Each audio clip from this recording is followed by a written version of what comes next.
This week on Splayed, I'm going to turn off the monitor. This week on Splayed. Just turn that off and have fun. All right.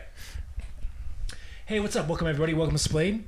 This week in Splayed, we're talking about UFOs, aliens, guys. Aliens because the unknown. No. What's up? Are they unknown or are they known? Well, I think they're known now, right? That's the thing. NASA, was it a week ago, 2 weeks ago? NASA just came out with their first report, their UAP report. Okay. And they're acknowledging the orbs, man. Yeah. They're like, yo, there's these orbs. I'm gonna be real with you. I don't know where they are, who they are. They're all over the world. It's not like some guy in his backyard. Yeah. I'm gonna say a name to you. Okay. Right now.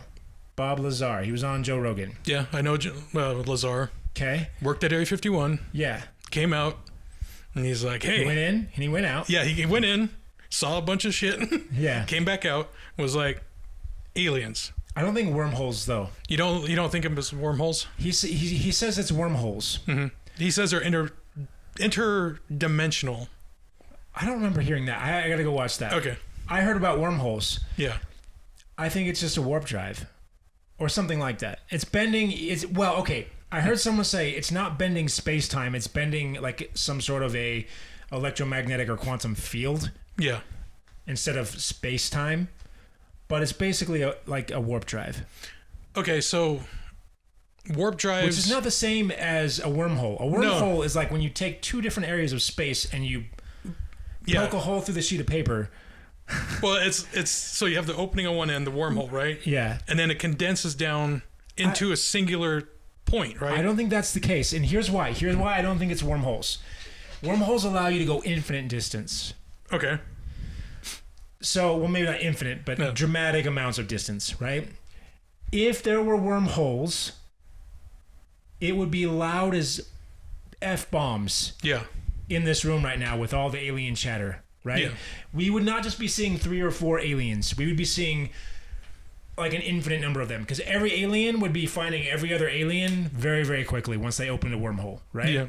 So I don't think it's wormholes. I think there is limits. I think we haven't violated speed of light. Mm-hmm. What a warp drive allows you to do is get from A to B without bringing extra stuff to throw out the back on the way there, right? Okay. Right? That you're not burning as much. You don't have to throw shit out the back of your car. Yeah. Like imagine if you were going to like Vegas and we're in Utah and you had to like bring enough stuff in your car so that you could throw it out the back to propel yourself to Vegas, right? They're using the propulsion of you throwing shit just at random. So in addition to having all of the fuel that you're going to use to spin your tires, you also have to throw fuel out the back of the car so that you can move, right? Well, you're decreasing your weight, too, as you're throwing shit out. Yeah, but you have to bring all that initial weight with you. So you're starting out, you're just like, here we go. Yeah, that's how rockets work. You burn the fuel, but the reason you're burning the fuel is so that you can create enough energy to throw more fuel out of the back. True. Right? That's our way of propulsion. So if you can go from A to B the way that an airplane wing goes up, you know how airplane wings work? The Bernoulli effect. Yes. Is it Bernoulli or it's... The jet stream effect going over the wing to increase lift. I don't think it's jet stream. I'm going to call it jet stream. Anyway, you create a pressure difference, right? You add energy to the system and you create a pressure difference where the air preferentially wants to go... Well... It accelerates faster over the top of the wing, goes slower over the bottom, so you get an accumulation of pressure underneath the wing, and importantly, you get sort of like a vacuum above the wing, right? Which like sucks you up. You like fall up into a pressure hole, right? And that's the same way that a warp drive works, really, is that you're sort of falling. So it seems like not that unreasonable. I was thinking you could even have, if you had even like a wing, it could be a wing, some sort of electromagnetic wing that's basically just rotating through space-time, right? Mm-hmm. And creating such a pressure differential like that, then you can basically have space-time helicopters. To go through the fabric of space. Yeah, and we know that we can create a pressure difference with the Casimir effect, right? You can because of the length of the quantum fluctuations in the universe or whatever, you can create a pressure difference between the two plates, right? Mm-hmm.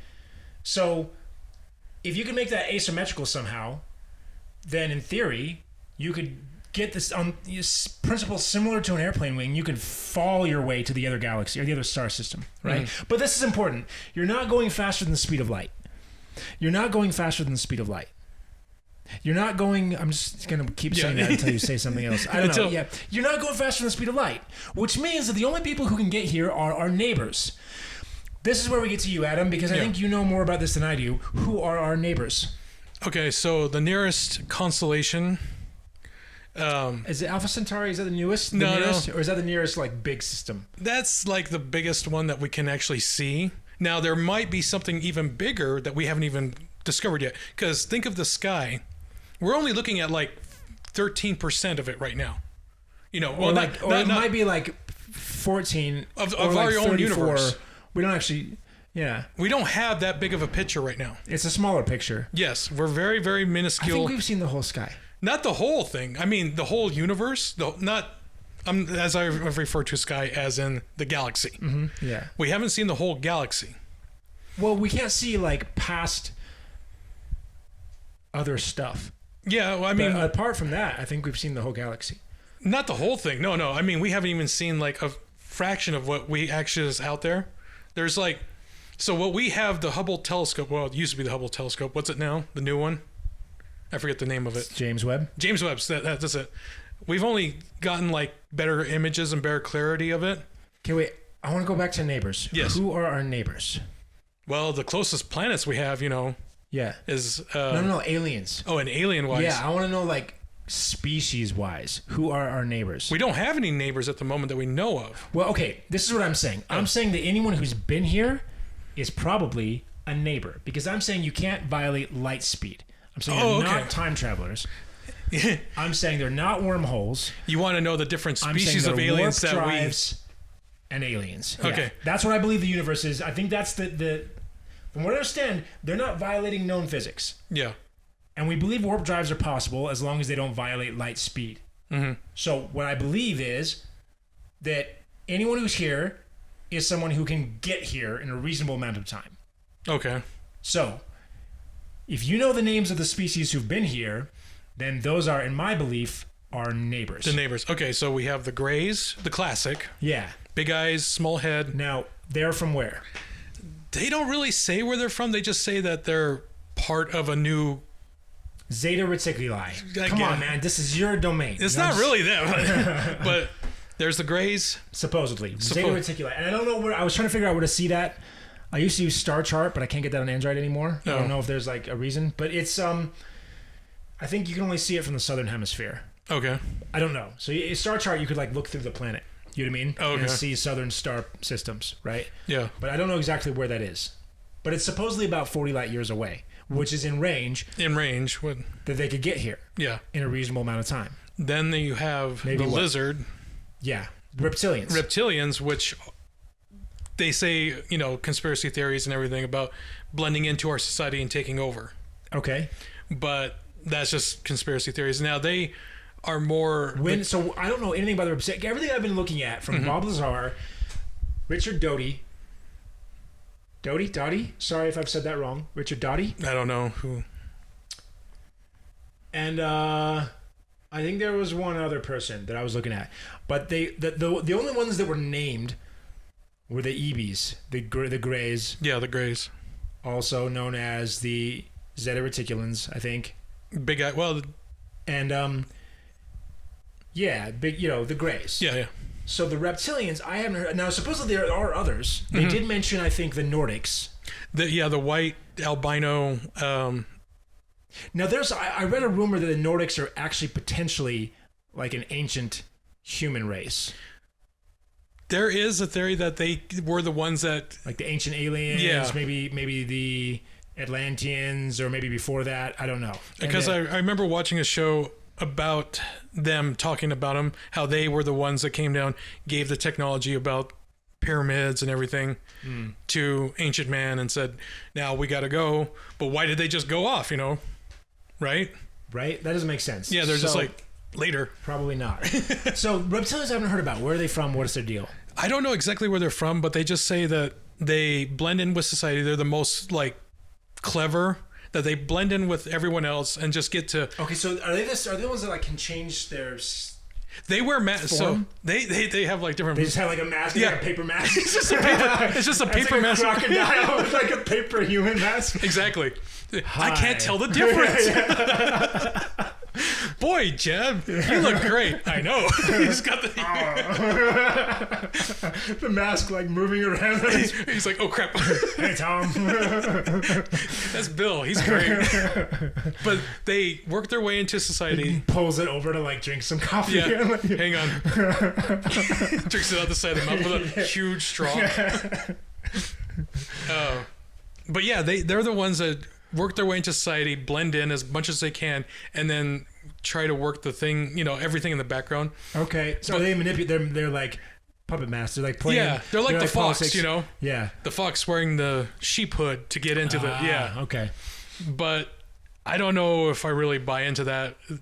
So where are they from? Supposedly they're just from everywhere. Like they're like a huge federation. Okay, so that's maybe like a galactic. Yeah, like they're. Think of like the Empire, right? Yeah. In Star Wars. I do wonder. So if we've only bumped into like our neighbors here, who are their neighbors and their neighbors, and is there someone who's their friend of their friend of their friend? Right. Yeah. Who knows? Do we have any room to expand, or are all the systems around us already claimed and spoken for? That's the thing. I think we're like there's two theories that we're either so far removed from the civilized, like we're in the backcountry. We're all alone. And they rarely come out here just to mess with us. And they're like... Well, but we move through... So what I found out about our planet, supposedly we move through the galactic arms. Yeah, we go around. So, like, what I was wondering is, like, are we like a messenger pigeon, Oh, we're just like that... so when we shoot stuff out into space, like hoping, someone will see it, that's like junk mail to them. Yeah. They're like, oh, damn it, these humans? Well, we don't want this crap. Like that gold disc that has all our information on it that we launched into space. They're like, what's this? Oh, it's just another one of those civilization things that think they're really smart. Yeah. Throw it away. Or they're into the side of the ship. What if they're not smart? What if they're like a band of biker gangs? Well, here's what's interesting that John Lazar said. I don't know if I believe this. Yeah. But he did say, like, what if they just developed warp drives faster? That's their only technology. They went that way first. Yeah. And so they're able to get here, but they're not. But they don't even have like any other cool stuff yet. You know what I mean? Like we've got more cool stuff than them, but they have warp drives, but they don't have anything else yet. They just hang around because we have cool stuff to do on Earth. Here's one thing that I heard about John Lazar that is compelling to me. Yeah. His statement came out 30 years ago. And I don't know if he was saying this 30 or like what is it? No, 1980. It was 89, 88. It was around the 80s. It was late 80s when I think his statement came out. Because he was on like Dan Bell and stuff. His interview.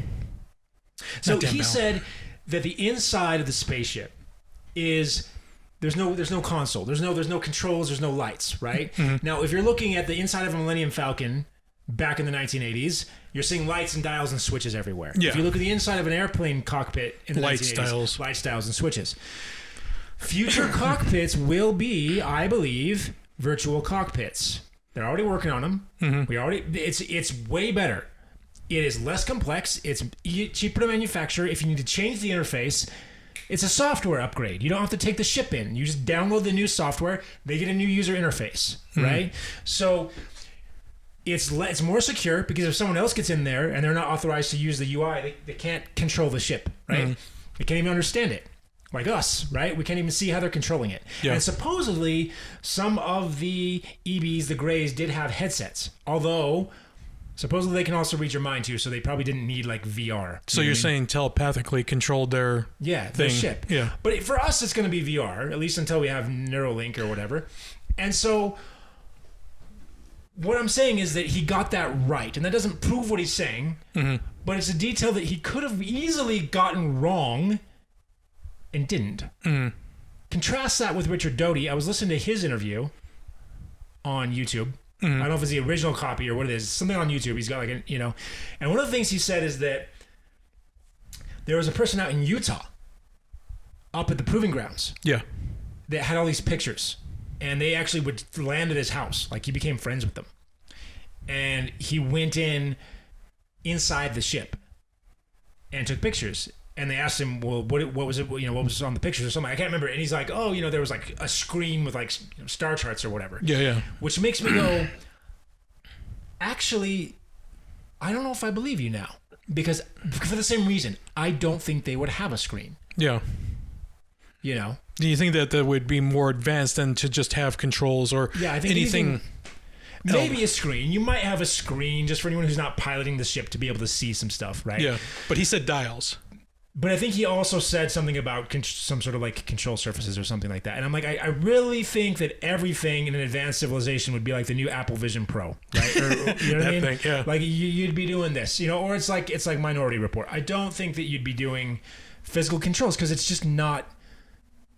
Unless it was like an aesthetic thing, like a stick shift now. Like you get a stick, you know, you could have it automatic, but you get a manual because it's funner to drive. Yeah. Maybe, but well, you know. Okay. Speaking of interface and controls, you remember the original movie Aliens or Alien? Yeah. So when they found the alien pods, but by the way, supposedly Zeta Reticuli is in that. Like they make references. Sorry, they found the pods. Okay. So they found the eggs and everything, but then you notice in the background there was that huge, what were they called? The original aliens that brought life to Earth. I forget their name. They're the big bald-headed. The engineers. The engineers, yeah. So the engineer that you see in the background, he's in that little seat. Yeah. So that's supposedly the control interface, and what he's wearing is a space mask. Yeah. So he was wearing like a space suit. They cut him out of it, and then they put his head in to see his memories. Have you seen the new? Yeah. So think of that, because it's like a whole interface suit that he was wearing. Yeah. So like when you're plugged into the Matrix. Yeah. So he just got into that whole suit, laid down, and he was piloting the whole ship. In the Matrix 2, you see people coming into dock at Zion. Yes. Right? And they had the virtual dock. Virtual, exactly. The whole command center is virtual. Yeah. That's how I imagine a spaceship would be. And that's how Bob Lazar, I think I've called him John already in the episode. Well, Lazar, just say Czar. Yeah, the Czar. That's how the Czar describes them, right? No, but it was really interesting to hear Doty. But here's the thing about Dottie, is that supposedly his job was to plant misinformation.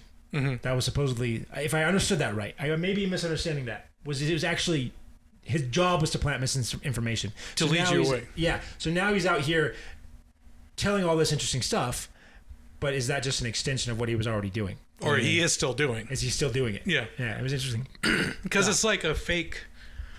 It's like, hey, I got fired from the government, so I'm going to release all this data, but it's not real data. You're still working for the government. Yeah, he's still getting a paycheck. Yeah. So it's like he's just doing it like much cushier job version of it. Yeah. You know what I mean? So think about that. It's like, hey, I got semi-secret clearance. I'm going to use that to my own advantage and get myself rich, right? Yeah. You know, there's your motive. Okay. Get myself rich. Sorry, I don't know why, but this made me think of people in our society who maybe have been able to reverse this technology and who will run the government, who run the world. I don't know if, because we haven't really. Have we reversed it? No, I don't think we even. Are any of these human? No. I don't think we've even gotten close to what, you know. Here's the thing. If you look at his, I can't remember the name, I'm forgetting it right now. He was also on Joe Rogan. And his testimony is very believable. We have footage of it. It's public domain. It's the Tic Tac. Oh, yes. He's flying a jet. Mm-hmm. He looks down to the water. There's white water breaking, like as though there was breaking over rocks or something like that. And then just above the water, doing just left, right, forward, back, left, right, forward, back, right, is a Tic Tac. Now, what I believe is happening, why it's causing the white water, my theory, is that because it's, creating compression waves in space-time or something. And so underneath the water, you've got some compression, and that's causing the white water, right? That's what I believe. Mm-hmm. And so, or expansion or something. He's manipulating the density of the matter underneath the ship, with the ship, right? Mm-hmm. But not in a way that you can see, right? But it's just going left, right, up, down, right? Mm-hmm. What I believe they are doing there, because why would an alien do that? What I believe they are doing is practicing. They're testing. They're testing something they've just built. Okay. They're making sure that it responds the way they want it to respond. They're running it through some routines, right? They are testing. That's what I believe they're doing in there, right? And what's interesting about that is they're buying a Navy ship and a carrier, I think, and there's test flights going on there daily, or almost every day, with test pilots. And then what's happening is in the daytime they're flying, and then at the nighttime the Tic Tacs are flying, right? So they're waiting until the known unclassified pilots are done doing their training exercises, and then the deep pilots, are coming out and testing the advanced hardware. Okay. But occasionally there'd be overlap and they'd see each other. You know what I mean? So do you know the story about it's one of the more credible eyewitness accounts. It's from a sheriff who was chasing speeder through the backcountry road. Okay. And he sees one of the Tic Tac you described land out, and he's like, okay, I better go check this out, because he saw smoke and fire. Right. He goes over to the craft and he sees it come out with 3 prongs and land. And as he comes up to it, he notices a strange symbol on the side. And then he sees 2 figures walking around behind it come out in white suits, and they're kind of just talking to each other. Like verbally? Well, no, just kind of like motioning. So he's like, they didn't really say anything, but he was just like, they're motioning. Because I don't think the Greys do that. The Greys are all mental. Yeah, but he said they were human size in white suits, so they look like space. And landing gear. Yeah, and landing gear touchdown with the symbol. That aligns. But, they turn around, notice the sheriff, and then they get back in their they said they boarded the ship, and then it made a loud noise out of nowhere. And then all of a sudden it just started to hover a couple feet, and then the loud noise stopped, the landing gear retracted, and then it took off. Now, when they went to go view the area, it was burnt some grass and the 3 landing areas, but what they said is the bottom of where it actually landed was all glass. So it turned the sand into glass. And he called out a few of the other deputies out, and he's like, hey, look, this is what I saw. Then the government got involved, and they're like, tell us your story, what happened. And he's like, well, I was chasing this guy, stopped, investigated. Fucking crazy. And they're like, the landing gear. So supposedly, when you see that, it's because we've developed like clones of a lot of these ships, right? This is what I hear, this is what I read, right? I'm gathering this from different like YouTube sources. Yeah. All this information's coming off of YouTube and the internet, right? I'm not getting into this from anywhere that no one else can get it, right? Yeah. But then we retrofit them so that we can use them, right? And so we add landing gear, you know what I mean? Or we build a copy of it that has landing gear, you know what I mean? Yeah. Because the technology is not as perfect as whatever they have, But this encounter, like you said, the pilots during the day would do theirs. This happened during the day, broad daylight. Interesting. So this was back in like 1984, I would say.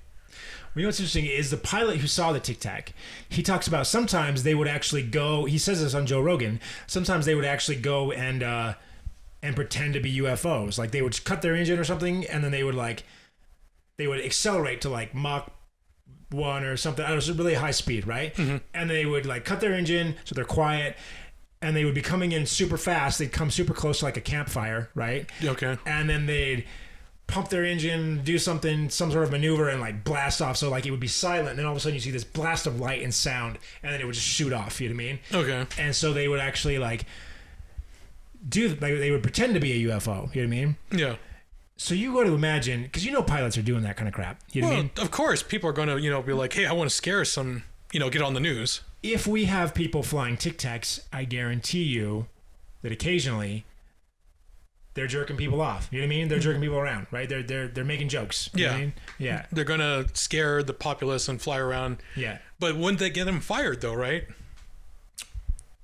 Or would they? Or is the government like, so. Go ahead, That's like if you're in that community, like you're tried and true and tested. It's kind of like everyone kind of like, I would imagine, because it's so secret. It's hard to get people into that because it takes time to like prove them out, before you give them more and more information, right? Yeah. It takes time to get skilled people into that area. So I'd imagine what happens is you get to a certain point where it's like you're hard, as long as you're loyal, as long as you're not lying, as long as you're not going to leak information, then you're valuable and you're hard to get rid of, and you can kind of dink around a little bit. So you got this Top Gun ace pilot. Exactly. But he's like, he's like, It's damn it. Top Gun complete. It's yeah. He's it's like, Maverick. damn it! I've worked at here for so long. You guys can't fire me. Yeah. So I'm gonna steal the buzz spaceship. tower. Yeah. I'm gonna hijack it. Look, I'm not gonna tell anybody anything, but I'm gonna take this spaceship for a couple hours, and nobody's gonna ask me why. Right? Yeah. Yeah. Because that's what happened with a helicopter pilot. He was fired. He came back to the base and stole a helicopter, and then flew it to the White House, and landed in the White House lawn. That's a good way to die. Yeah, he was arrested. You know, he didn't get killed, but he's lucky motherfucker. I didn't want to get fired, but I'm going to go steal a helicopter now. So Dave has come. Is David shoot, I already forgot his name. The guy who just come out. The whistleblower. I don't know his name, but he was it suddenly escaped my mind, and I really should have it here, but I don't. But he was like saying, so a lot of his story was like, he's new. He's a newbie. He's from Utah, right? Or no? Is he? Did he work from Utah? I don't think so. Grush? Garnish. Samsonite. So, you feel that he has a lot of holes in his story? No. I don't believe that he has holes in his story. Grush, yeah, David Grush, right? Yeah. He, I don't know that I believe it, but I've been looking at so much other stuff now that I'm kind of convinced that aliens are real anyway. Mm-hmm. So I don't necessarily, like, if it weren't for that, like, his testimony alone, to be honest, just the way that he presents himself, I don't find him a believable person. Yeah. His credentials are supposedly where they need to be for us to believe this. And here's the thing that gets me about this, is that supposedly, I haven't actually confirmed this, supposedly he gave sworn testimony. That is not something that you do if it's a hoax. Mm-hmm. If you're sane, you don't give sworn testimony if it's a hoax. So the fact that he did this under oath, he said this stuff. If you do that, you gotta actually be telling the truth to the best of your knowledge, or you gotta be some kind of crazy. He might, He could be some kind of crazy. That's not the impression that I get. Something about his expressions, the way that he presents his case. They ask him about aliens. He's like, what?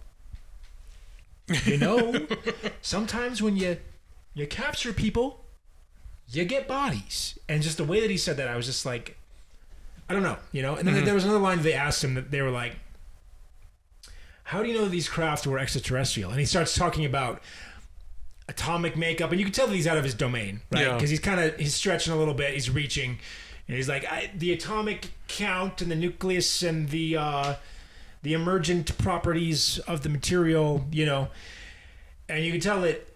And the more obvious answer would be like, well, because there was alien bodies, right? Yeah. That's how we know, They were there. They were there.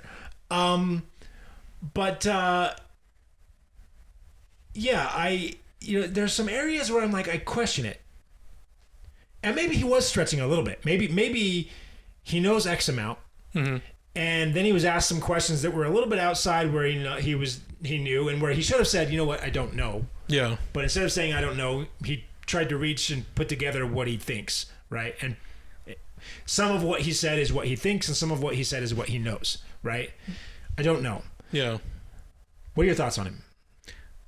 I think maybe he has some information, but like he said, bits and pieces, and then he's trying to connect it to something else that he just wants people to believe. Again, like you said, he was in misinformation.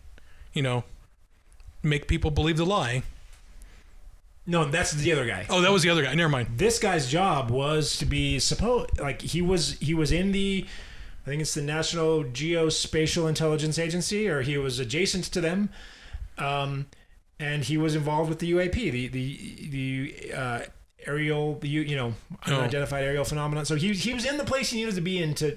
That's not questionable. Yeah. He was in the place that he would have needed to be in to potentially have made the contacts he needed to make to have the information that he says that he has. Mm-hmm. Everything lines up that he could have this information, and because of all the other testimonies you see from all the other people over the years, there is a possibility that information does exist, that it is real. Yeah. and he was in a position to potentially have sampled some of it. He maybe saw some of it, and then said, I want to run with this, Again, but are you willing to run with this under fear of perjury? Okay, he knows, a half-truth can still be half-true, right? If he believes it. If he knowingly deceived, though. Even if he willingly deceived, it's like... Perjury. He could face perjury, but he's just like, hey, half of what I said was true. The other half I'm just kind of reaching out for. Half is perjury still. Still, he doesn't care. Well, maybe he's not being super. Maybe he hasn't thought everything through. But I believe that he's had a lawyer and he's been counseled. He's got a lawyer that's working for him. The podcast we were just listening to, what is it? The Weaponized podcast. Oh, was it? Okay, it's. I've just learned. I'm just getting into this, guys. So I'm just learning names. Jeremy Corbin. I don't know his. Corbin. Corbin Dallas. Corbin Dallas. Multipass. That goes back to Aliens, see? I love that movie so much. Okay, yeah. He was saying that he's been, talking to him already. You know what I mean? Mm-hmm. And so, he's had counsel. So it's not like he knows the risk of false testimony. He has to have been briefed on that. Mm-hmm. So it's not like he would be reckless. And everything that people who talk about his character say what they will about him, which I haven't heard a lot of bad, but say what they will about him, they're not saying that he's naive, or dumb, Yeah. So, he has to understand legality, what his risks were, and he is saying this stuff. Yeah. It just seems like, as I watch the interview, I don't feel like I believe him. Yeah. But he has every reason to be telling the truth. There's having every reason, but then just lying about whatever you can. Okay, NASA. Yeah. Gave their report. We talked about this already. There are orbs. Mm-hmm. They see the orbs all over the world. Yeah. White, translucent, metallic. Yeah. 1 to 4 meters in length on average. Flying at supersonic speed. Crazy speeds. Yeah. Not always. Some of them are slow moving, but the point is that they don't know how they're moving and they don't know where they're from. They don't look like something that we've seen another country or ourselves build. Yeah. And they're seeing them everywhere. The testimony to Congress from the unidentified aerial phenomena. You can just say Blue Book. People. Yeah. Blue Book's the old version, though. Yeah, it's the old version. But the new Blue Book 2.0? You can say Blue Book, yeah. All right. Blue Book 2.0. The report they gave to Congress, they showed a pilot on his cell phone, took a picture of an orb. Mm-hmm. They see these orbs all over the world. It's not some guy in his backyard flying a drone. These orbs are everywhere. Yeah. And we don't know who's manufacturing them, apparently. Yeah. But they're everywhere. If you want to go deeper down the orb rabbit hole, there's things called rods. What are rods? So rods are little tiny. So think of the orb, but super microscopic. Well, not microscopic, but able to see. But they float around and there's people who are like, oh, look, I've caught so many rods in my backyard. They're looking. Now, a lot of people are like, these are just bugs. They're tiny. They fly in front of your camera and they look like little tiny white rods. Now he's like, what kind of microscopic bug is this then? But there's a whole rabbit hole about they're everywhere and that they're interdimensional. They just zip in and out really fast. And you're like, oh my God, that was a rod, or that's an interdimensional being coming through, Crazy. They also little people. Little tiny bugs that go boom, and you're like, what the hell?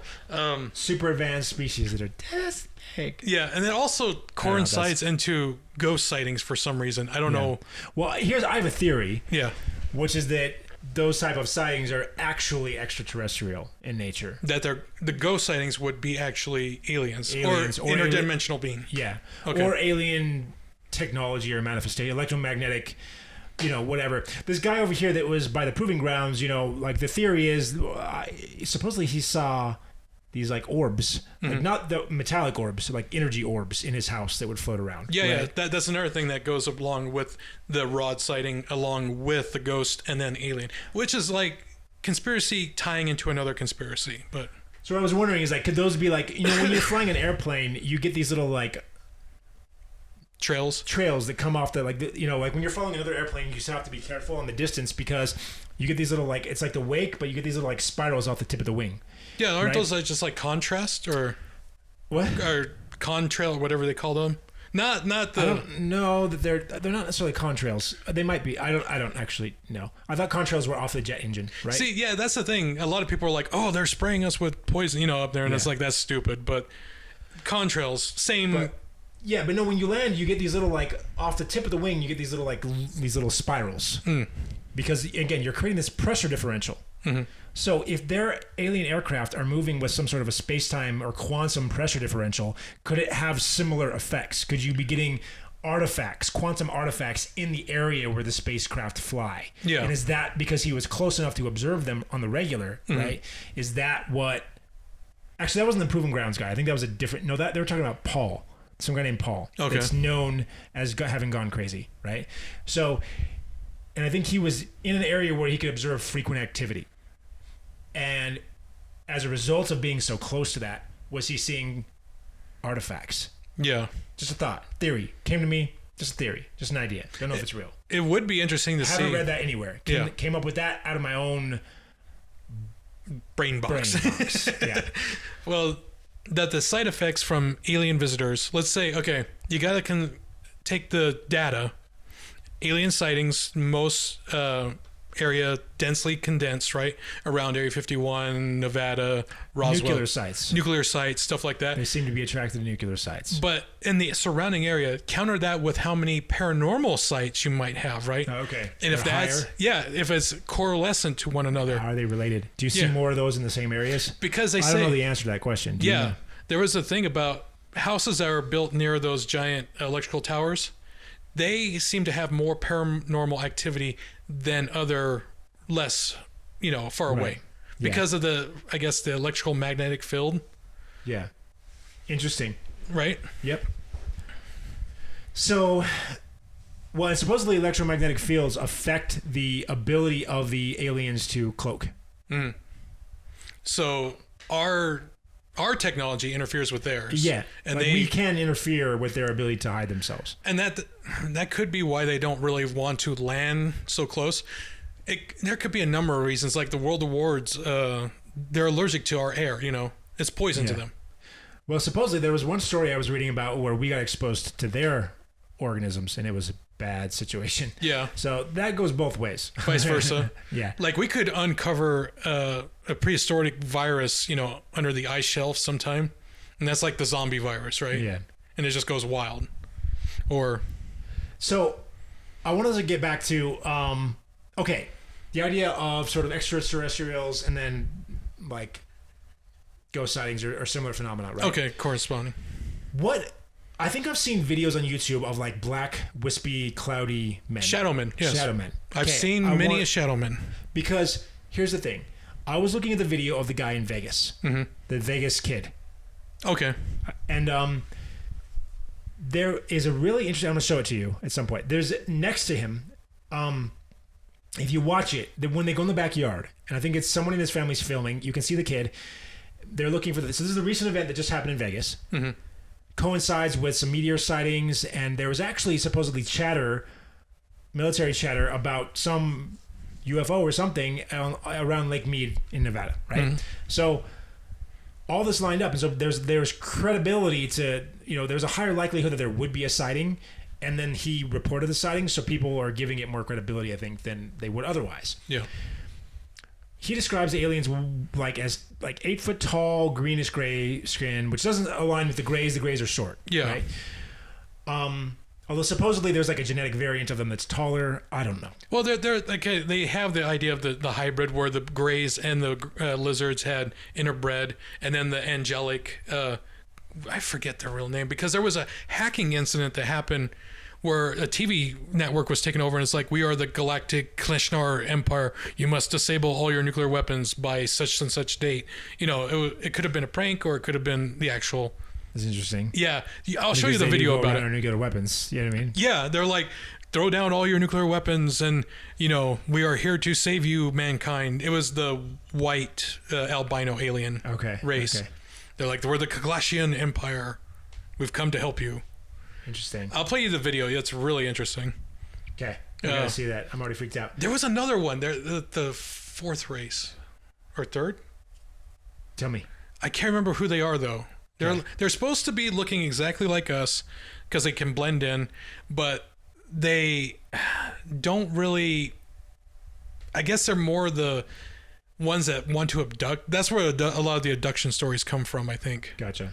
That they abduct us. Yeah. But they look like us. Well, I wonder, are the abductions happening by our own people? That's the thing, right?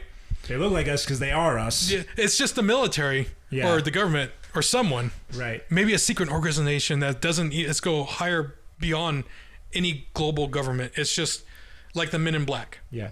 They come in, abduct us, and say, what do you want to do with him? I don't know. Hit him in the head till he doesn't remember. Yeah. You know? Exactly. And then kick him out. So, okay. I want to talk about the... So anyway, next to this guy, if you're looking at him as he goes to the fence, yeah, this weird shadow moves into frame. So he describes them that way, but he said that initially when he looked at him, he couldn't see them, like it was blurry. Mm-hmm. You know what I mean? And so when he goes out in the backyard, there's this weird shadow that moves in to the right of him. You know what I mean? Yeah, a large dark mass that just moves. Yeah, I've seen plenty of them. And it's crazy. And so I was wondering, because it reminded me of the crazy dark shadows that I would have seen in YouTube as I go through all the alien stuff. Yeah. Is that alien or is that ghost phenomena? What is that? So shadow men are mainly relevant to the paranormal ghost area. Okay. Because now there are some theories that when the human soul is not really, I guess, if you have a belief in heaven, it depends on what you really believe. It's like if you have your ideal perfect version of heaven, you go to there. Okay. But if you're not sure, you're an atheist or an agnostic, when you die, your soul just kind of wanders Earth. So what we're seeing is fragments and pieces of time repeating for people. So the spirit lingers around. He's not really interactive, but he plays memories of himself. So that's where you get like the shadow person going through the house doing normal day-to-day kind of thing, or it looks like he's doing that, or he just stands there and he doesn't really move or do anything, and you're like, what do you want? And then he just kind of disappears. That's him phasing in and out of our little perception. Yeah. Because we always capture glimpses of like things that move in the outside of our corner of our eye. Yeah. And sometimes we actually capture a video of it. I'll show you Ghosts of Carmel, Maine. Because he caught one where he's going up the stairs and he turns his phone camera to the window, and you just see this person who has his hand up through the window, like pulling the curtain back, and all of a sudden he just like flies through the window. That's normal. That's normal. Everyone does that. I know that guy. Yeah. Oh, that's Tom. He does that shit all the time. He's got the little lizard mask on. All right. But, okay, so the shadow men, but if it corresponds with aliens... That's what I'm wondering. Yeah. If it's actually cloaked aliens. That is an interesting concept, because if it is like, let's say, interdimensional or something that... I don't even say it's interdimensional. You just think it's cloaked. the alien stuff going on. Okay. I'm not sure the interdimensional is actually possible either. When I talk about because for the same reason I don't think wormhole, I think you'd have way too much chatter. Mm-hmm. You'd have n times n, whatever. Well, if you had n squared communication channels where n is an incredibly big number. You know what I mean? But you would have to have that channel open all the time, right? Yeah, but the fact that they can be opened here and they are occasionally, it's not like there wouldn't be just one species, interdimensional or intergalactic, visiting here. It would be like they'd be everywhere. You know what I mean? Even if one in a bajillion of them, right, actually comes to Earth, we'd still have them all over the freaking place. You know what I mean? So let's take the scenario that they're able to get to us via their device. Let's say they have a device, and they are let's say they are interdimensional. They open up that pathway, and instead of having everything go through it all at once, they filter it out. Yeah, but like I said, even if it's 1%, even if it's 0.00001% of all of the species in all of the dimensions that come to Earth, our whole planet would be stuffed to the brim with them. You know what I mean? Yeah. That's the point. It's just if it's instantaneous to travel anywhere, then there will be people everywhere. You know what I mean? Every planet will have people from every planet all over the place. Maybe that's already happened too, and that's why we don't hear too many things. Yeah. So I think the only reason that you would have a limitation in that is if it actually takes real time to travel places. Then you're going to have pockets of the galaxy like ours where there's only a handful of civilizations here. Yeah. Know? That kind of makes more of the, logical sense. Yeah. That we're just semi-visited. Yeah. Because they travel here and it's expensive to come here. It costs a lot of pesos. Yeah. Well, supposedly the power that they're pulling, though, 0 point energy, I think Lazar says it is, or someone says Doty. Someone says it's 0 point. Mm-hmm. And apparently they're just basically pulling quantum fluctuations from the vacuum. And so it's like an energy network that you can tap into, like a well, and you just got free energy wherever you are. It's not free. I mean, I think you're using it, but it's you're able to tap into it pretty much anywhere. You know what I mean? Maybe there's some areas where it's stronger. I don't know. It was funny because that show with the aliens, I forget the name of it, but it was by Justin Roiland. The guy who did Rick and Morty. The aliens get on one of the little rent-a-scooters. He goes, "Damn it, when will these humans learn how to harness the power of love? Make this thing go faster." Yeah. Oh, speaking of the power of love, hoverboards. I'm pretty sure that if we can build a hovering spaceship, we can build hoverboards. So if they could just release that technology, that's what you're waiting for. Get our fucking hoverboards. You want Hasbro to make the hoverboards now. You're like, I need that. We were supposed to get it in 2015. Yeah, that didn't happen. They held that shit back. So we have maglev technology where you super cool the bottom of a magnet. Yeah, and it hovers. It's not the same. But it's not the same, It's right? not anti-gravity. You got to harness the power of love to make the hoverboard. Exactly. So you got to get on that. Elon. Yeah, come on, Elon. Dude, I says a message to Elon. Here's an idea. An idea. Gravity piston. It seems like it'd be real. Why can't they do this?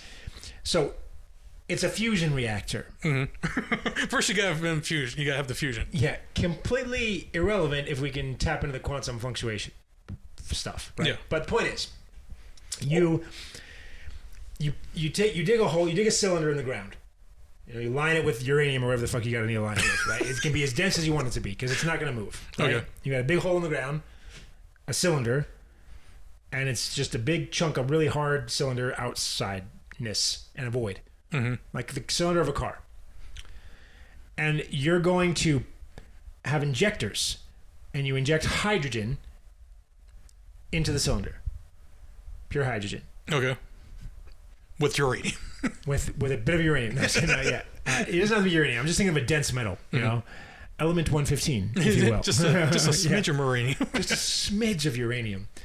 And then you just stack plates, heavy plates, on top of it. They could be uranium. They could. You stack plates on top of it, right? Mm-hmm. And you just keep stacking. You just keep going. And you keep going. Is it fused yet? Nope. Put another plate on it. Boom, boom, boom, boom. Until you're reaching the moon almost. Eventually, you're going to get fusion, I think. Yeah? Eventually? Fusion. Okay. Now, here's what I don't know. Yeah. You've got fusion. Is it going to create enough heat and energy to push the plate back up? Well, because then you can collect the energy. The idea is, though, is that then you actually remove a bunch of those plates, or all of them, and instead of having plates, you have a crankshaft. You've got an internal, city-sized internal combustion engine driving fusion. again, Can it be done? Because it seems way fucking simpler than what everyone else is doing. But it's the cost, right?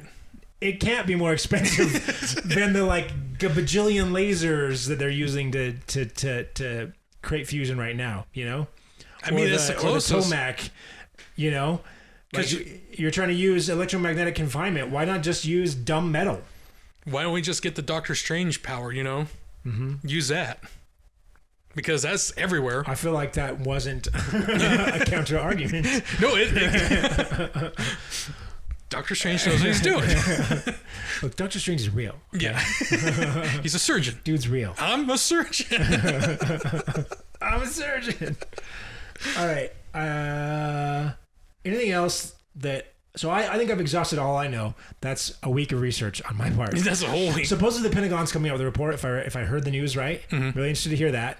By the way, this last week, I went from complete alien disbeliever or very unlikely that they're already here to 100%. Wow.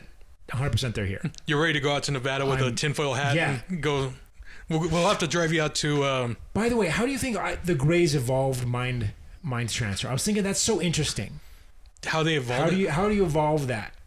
Because supposedly they have ear glands, but they're not. Their ears aren't there. And I'm wondering if those are like our vestigial tails. Like they just kind of like they had the ability to hear, but then they developed the ability to transmit brainwaves telepathically. Which is why I think their heads slope up the way they do, so that they can actually see the other person's thoughts. That's why their eyes are so big. That they look into your mind. They need to be able to view the brainwaves coming out of your brain. That's a lot of talk that when they were talking about Greys when they were trying to view. You seen the one where the fake video about the Grey choking? You never seen that? Okay. I don't want to see a Grey choking. I hope he's all right. It's weird. It's a really fake looking video, but it's a Grey, and it has the timestamp at the bottom. And he's like, well, the Grey here is now telepathically communicating to one of our researchers because the researcher was the only one that had the ability to talk with him telepathically because he was born with a certain gene that enabled this telepathic to happen. And he's making up a bunch of stuff. Supposedly the Grey that survived the crash did have like a preferential buddy, but he wouldn't have a gene. He was like a linguist that seemed to understand the Grey better than the others. It was weird because he's saying that only certain people were born with this specific ability to communicate with them, and that's why they hired that one person. But anyway, the video goes on. Have we been tampered with? Because I feel like Joe Rogan, he always talks about us being tampered with. And I think he wants that to be the case. Yeah. I don't, man. I think it's way cooler if we got here on our own steam. No, I think we just got here on our own. It's not really, engineering of any one mastermind, right? I'm going to be disappointed if we got tampered with. I mean, I'll take it. I'll take it. But it's cooler if we got here on our own steam. You know what I mean? I don't mind if they interfered, like from a social perspective. If they played gods, No, I don't think they're really doing anything like that. It's like the Star Trek. You just observe. You don't really interfere. Yeah. I mean, you... Except for the teenagers that are out, Yeah, you interfere with the farmers. Right. You interfere with farmers, teenagers, and the drunk guy on the lake. Yep. Those three. Those you're allowed to interfere with those three. That's what the screen's for. Remember the screen? Yeah. The one screen. 3 things. The 3 laws. Teenagers, farmers, and the drunk guy. You got that, right? You got it. And the Grey taking notes. Yeah. Do you think Greys are emotional beings? Now, that was brought up in that movie Fire in the Sky. Okay. Because when they kidnapped him and he was recounting everything, he's like, they didn't really do, he's like, I'm yelling, God help me, God help me, and they just kind of looked at him like, I don't understand, Yeah. And then when he's like, I try to break free and I hit one of them, they just kind of turned and looked, and then they all just sort of got up and walked out the door, walked out away from him. No emotion, no nothing. Yeah. I mean, when you don't have to convey emotion because it's in your brain, but does that mean it's not there? So when he hit the alien, the guy's like, fuck.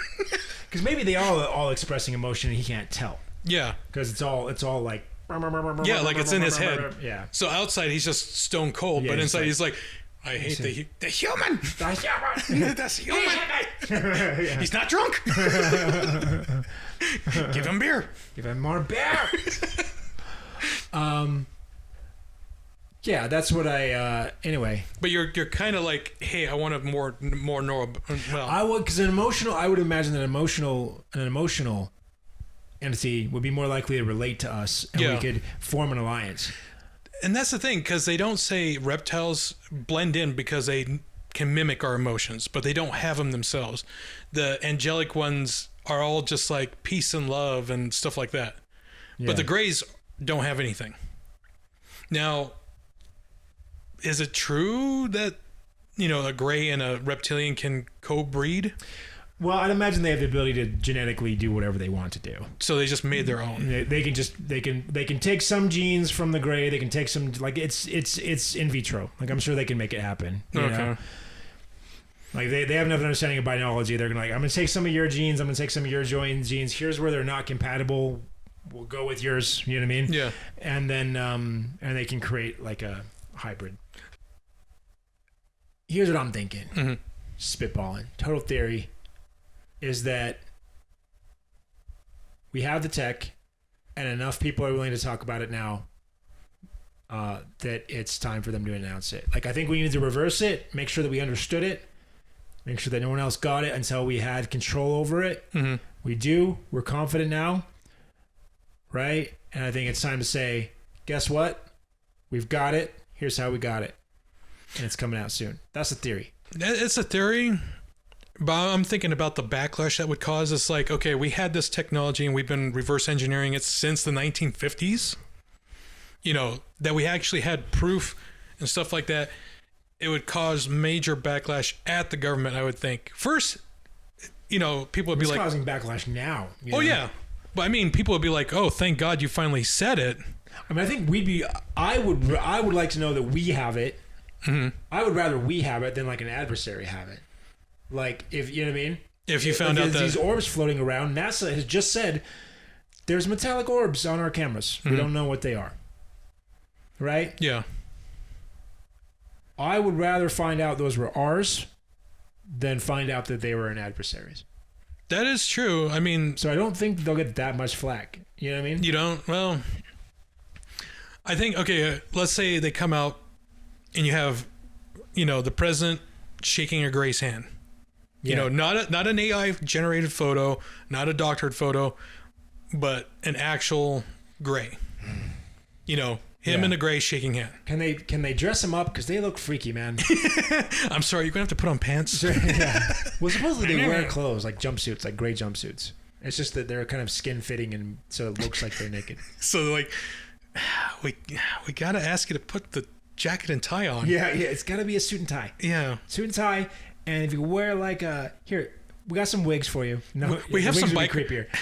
Would you settle for the biker shorts? Yeah. Yeah. Just something.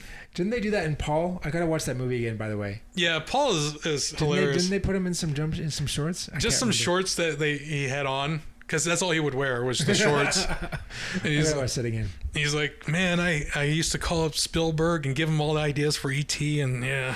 I wonder if Spielberg has a connection on the inside. That he gets all the stuff? Yeah. I don't know. Spielberg... What movie? He's doing Indiana Jones again. Well, there's a Ark of the Covenant. Is that an alien drive? We treat it as a holy relic, but it actually has alien tech. Mormonism. They have the artifacts that they've found.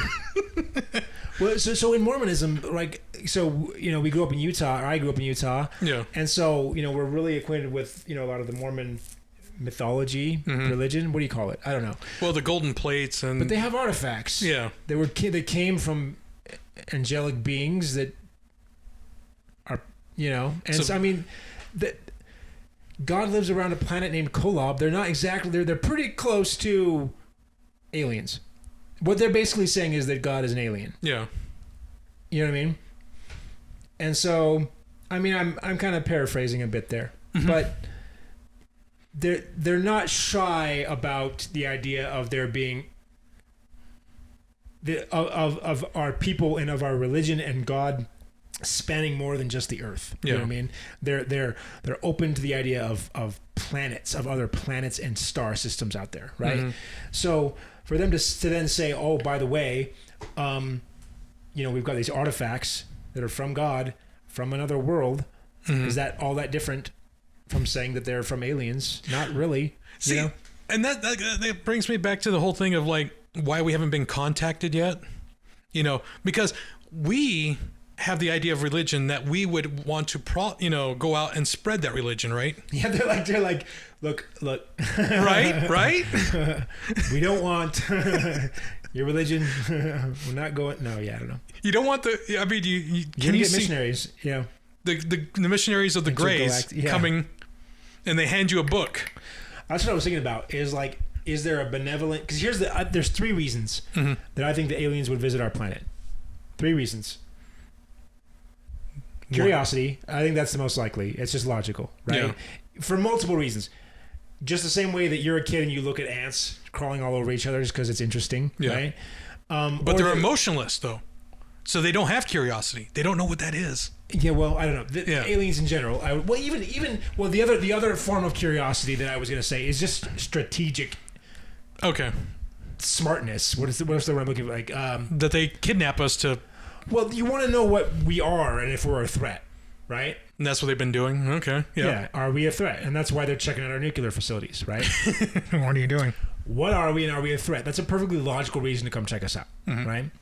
So curiosity, I think, is the most obvious reason, right? Like, how did we advance? How did we evolve? Because that tells them about what, maybe we evolved in a way they didn't expect, which would inform them as to how other life might evolve or other life that they might encounter. Yeah. Are we a threat? Are we not? What does that say about other life that's like us, right? Or we're quarantined. Anyway, second one.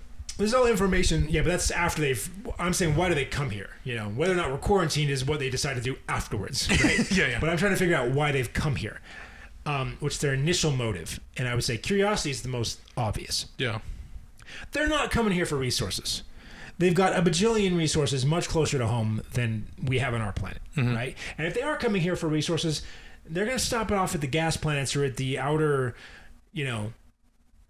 the ring of comets or whatever. There's plenty of resources, right? Like they have a shallower gravity well. You know what I mean? Yeah. Well, they're not. We're not missing anything at the moment, right? Yeah. There's nothing that they're going to come here for that we have that's rare, right? Love. Yeah. They come here for Except love. Us. But again, that goes to the curiosity aspect of it, right? Yeah. So. Some people say slavery. No, look, I'm sorry, but we're already building robots. Tesla's robots are already practicing putting stuff away, right? Like we're already building robots. We're going to have robots probably within the next 10 to 20 years that are going to be better slaves than a human ever would be, and they're going to have better technology than us, right? So they don't need us for that. Well, after 1,000 years, we have the whole Matrix thing go happen. But anyway, yeah, and batteries. I don't think they need batteries, inefficient batteries either, especially if they've got the ability to get here, right? They've solved their energy problems. So they don't need resources from us. So what are the other reasons that they would be here? Well, because the other option is that they want to be with us, meaning they're social people and they want to say hi and hang out, or they want to do what's best for us, whether it's actually best for us or not. Problem there, right? Yeah, very big problem. Yeah. The greater good, The greater good, yes. Yeah. They're going to make us happy against our will, You're going to do as I say. Yeah, and that kind of goes into your, intergalactic, put down your weapons and we're going to save you. Yeah, there's a danger there of them controlling us, you know what I mean? For our own good. Yeah. But still, benevolent, or at least well-intentioned from their point of view, right? Then the other one is that they're psychopathic and they actually enjoy hurting people, right? And that they're no more advanced than a biker gang. Yeah. That they just want emotionally. Yeah. They're all the Joker. Yeah. They just want to watch everything burn. Yeah. But then they would have big galactic show of force, wouldn't you say? Maybe, maybe not. Sometimes the psychopaths just pick on the weaker. That is true. You know what I mean? It's like the psychopathic neighbor doesn't necessarily go out and go to war with the government. Yeah. He just kicks the dog. You know what I mean? They're not the Borg. Well, the Borg assimilated everything. Worse, but you know what I mean? Yeah. We're going to leave it there. So. Galactic war is interesting. So if, you know what I mean? We could be the dog that they want to kick. Mm-hmm. You know what I mean? Or experiment on. Because we're not under necessarily the protection, they can get away with it. Right? We're they have open a desire to abuse, and we are vulnerable. Yeah. And there's not really any way that they're going to get caught doing it by some sort of galactic empire. We're the international water, so no law exists out here. Right? Yeah. So they can do whatever they want. Right. That's why the lizardmen are here. Maybe. So remember, find those paper masks. Yeah. It's okay. You're safe. As long as you're wearing a paper mask, they can't tell either. I just came up with a theory. That's why there's so many Spirit Halloween stores. Yeah. That's why they always have to go find masks. Yep. So they go to the Halloween stores. Oh, my mask broke. Don't look at me. And they're trying to downshift. Like the string broke, and immediately you can recognize it. You know? Oh my God, I got to go to this Halloween spirit store. Don't look at me. That's why all the other businesses are closing, and Halloween keeps buying them. Yeah. Secret, there's an alien civilization that's bought out all the Halloween stores. And then they just, if they need a new mask, they just run in there. And they have like overpriced PS5s for like $9,000. Why? But yeah, interesting theories, right? Yeah, speculation. But I now believe that it's on the... coming? It's soon. Well, they keep saying that they want to release the whole Docker thing, but they never did, right? What is it, Docker? Well, the whole I'm a software engineer, so when you say Docker, I'm thinking about something completely different. Kind of like the whole back catalog of like all the sightings, everything, the truth about what happened, what they covered up, everything that's been redacted. Oh, yeah. So at first it was like when Trump was running, he's like, I'm going to declassify everything. He never did. Yeah. And then the next Biden, he's like, well, I'm going to get to the bottom of it too. Nothing happens. So it's like, is it just something to say during the campaign? Yeah, I think they don't actually have access. I think you actually have to be a certain type of person to actually get into those, and you have to actually make it a focus. You know what I mean? You have to kind of prove to them that you're going to be loyal to them, right? In other words, if you're going to get that information for the purposes of disclosing it, then they're just going to not exist while you're president. You know what I mean? Supposedly, I was listening to this other guy, and I'm going to be honest, it's like John Greer, and I'm going to be honest, I don't know about this one, because he says some things, like he talks about economics, and I'm just like, I don't think you understand economics, you know, because it's like, you know, it's like the $1 trillion budget of the government, they have $100 trillion, and I'm like, I don't think you understand money. Yeah. You know what I mean? Well, he's more in the UFO then, so. Yeah. So, like, he says some things where I'm like, it ain't lining up. No, I'm not saying they're not hiding money, right? Like, he'll say that, like, you can have, like, $1 billion airplane that only costs $100 million and the rest of it's getting shoveled off. Yes, but then that money is showing up in the budget, right? Like, it's not showing up where it actually went. I'll believe that all day. But it's in the budget, right? It's in the M1 money supply. It's in the money supply, right? Like, we know that the money's there. We don't know where it is. We may have misinformation about where the money is, but we know it's out there. And we know how much of it's out there. So if you just say that there's $100 trillion that we don't know exists, I'm going to say bullshit. You know what I mean? Especially because at that level, when you have if you have 90% of the money in the economy, it has no value. You know what I mean? So it's because if you unloaded all that into the economy, then everything's, you know what I mean? Everything would inflate, and then you would have nothing. You know what I mean? Yeah. So it just, I don't, you can't actually have that much money and have it actually have that much value. You know what I mean? As 0.1% of the population, you can't hold that much of the wealth and have it still have that much value. It would lose its value. You know what I mean? He may be referencing something from Metal Gear Solid 3. Because in the Metal Gear Solid 3, they said that after World War II, in order to help the world economy get back on its feet, they manufactured a single computer chip which had the data for bank accounts of like known all over the world, right? Okay. And it totaled to about like 14 trillion. Yeah. It's a MacGuffin, right? Yeah. No. Yeah, it doesn't exist. But anyway, it's a MacGuffin in the game. And I think he maybe was like thinking about that. Yeah. Maybe. I don't think so. I think he just was trying to like imply that they had enough money to control the world. Oh. And so he came up with a number that's astronomical and spoke it as though he knew for sure that's how much they had, when really he's just speculating that's how much they have. And he's speculating that's how much they have because he doesn't really understand that it's actually impossible for them to have that much. Even if they have that much money in credit, it would have to be credit because we know how many bills we've got. Even if they have that much money, if they have that much of a percentage of the actual spendable money, then it doesn't actually have that value anymore. You know what I mean? They couldn't spend it all. As soon as they put that much money into the economy, then the value of everything they're buying would go up so dramatically that it wouldn't actually have as much buying power as it purportedly has, right? Yeah. So I'm all on board for them siphoning money off of other programs. That makes sense to me. They talked about an Independence Day, right? I get it. You don't spend $100 million for a hammer, right? Whatever. So, or in Jason Bourne, yeah. But the thing is, in that scenario, the money's still accounted for. It's still part of the $1 trillion government budget. It's just that it's not clear where the money actually went. That does not mean that it's multiple orders of magnitude higher than the government budget, right? And so he's mixed those two things up. There was a couple other things like that where he said it, and I was just like, "Oh, okay, you lost me. You lost me." You know? You're like, that doesn't really add up either, but yeah. I don't even know where I was going with that, but anyway, what was I trying to say? So you don't really have too much faith in what he's saying at the moment. Yeah, but there was a point I was trying to drive at with that, and I don't remember what it was. So. If you remember, because you just saw it. So leave a note in the comments. and remind me. Yeah.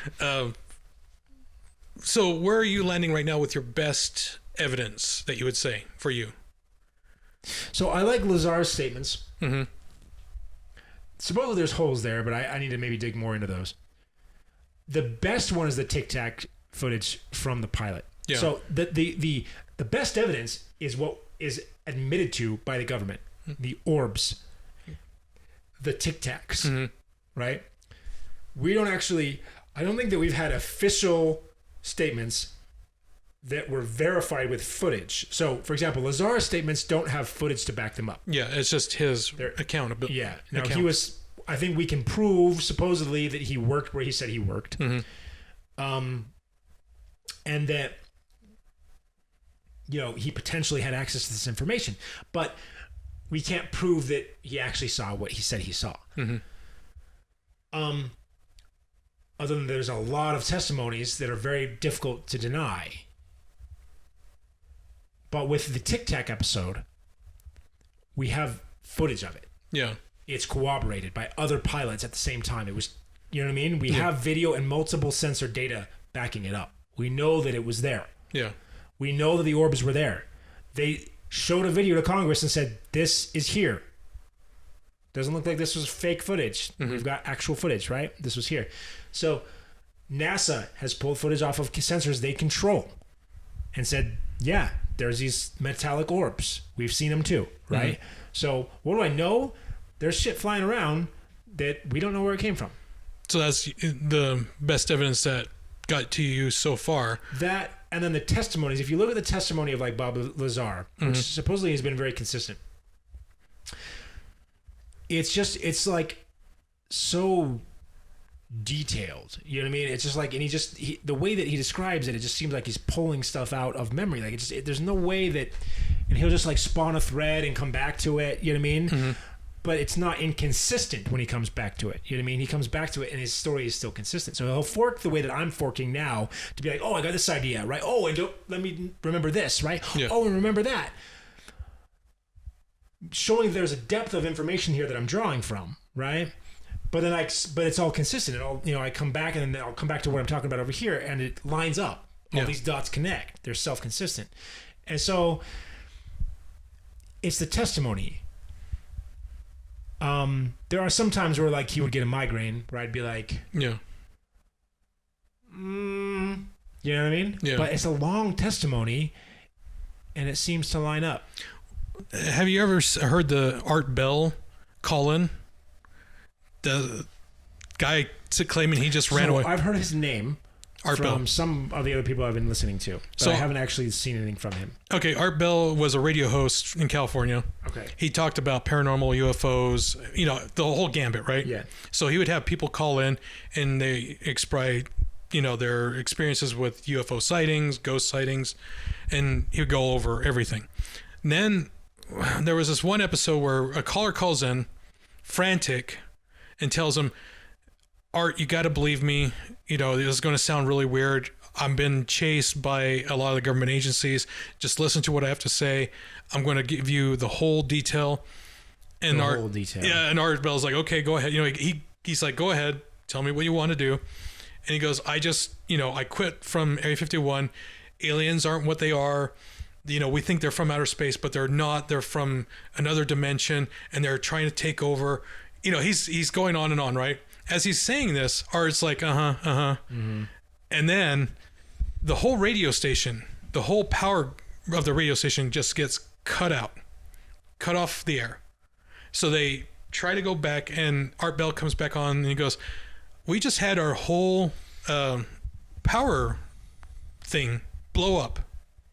And he's like, and usually we would go back to a backup generator when that happens. Even that failed. And he's like, I don't know what to tell you guys, but we lost the caller. A few months go by, and the caller calls back again. And he's like, oh my God, they got you, and he's like freaking out. And he's like going on about the interdimensional beings again. I don't buy it just for the same reason I don't buy wormholes. And I don't, by the way, Lazar talks about wormholes. I don't think that he has actually hard evidence that they use wormholes. I think that he's speculating when he says that. Yeah. That they use wormholes. I don't think that makes any sense at all. Again, because if they can get here faster than light, then we've got an issue where we should be seeing more of them than we do. Mm-hmm. Why aren't we seeing like a whole fleet, right? Right. We should be seeing there should be even if it's 1/1000th of them that are in the galaxy that actually want to come here, they should all freaking be here. You know what I mean? Every single one of them. You know what I mean? So the fact that there's half a dozen or so different variants, right? Like that speaks to me of the half a dozen stars nearby that are hosting life. You know what I mean? Possibly. So, yeah. There's an anime I was watching where the aliens do come, but they're so enamored with our pets, cats, dogs. They're like, oh my God, they're so cute. And they just can't take it and they have to leave. Yeah. They're like, oh my God, that's so damn cute. I gotta go. Yeah. I hope it's more like that. More that they get so enamored with our animals. They're like, I can't destroy Earth. We gotta go. Here, give him a treat. I gotta go. I can't. I'm sorry. I gotta give him. He's so damn cute. Oh man, it's a lot, man. Mm-hmm. It's a lot. But keep really looking forward to that next report. Yes. You know what I mean? Whenever they come out and they're like, here it is. Here it is. This is what we have. Yep. And it amounts to a claw machine or something, Yeah. Well, we found this alien claw machine, and it's the best claw machine technology out there. I mean, it doesn't drop the prize. Yeah. It gets it right in the thing every time. This is 50 years worth of research. Yeah. 50 years. Look at that. You can get the claw. It just picks it right up. Look. These are coming to arcades across the nation. Put arcades out of business. Yep. Every time. And that's the big reveal. Yeah. That's it, man. Yeah. Crazy episode of Splayed, right? Yeah, very. Yeah. Next week, we're talking about... lesser economy. No. I don't know. Probably we'll think about that. I hope it's been interesting. Yes. We don't know shit, so just keep that in mind. Total bullshit coming out right now. Yeah, we're not under oath, are we? No. Good. I mean, everything that we're saying is true to the best of our knowledge, but our knowledge is not vast. We only will know 1/10 of our knowledge. Yeah, we only know 1/10 of what we know. Yeah. So there you go. And that's recursive. Yep. All right. Repeating, of course. Repeating, of course. We're gonna go. All right. Peace out, guys. Bye.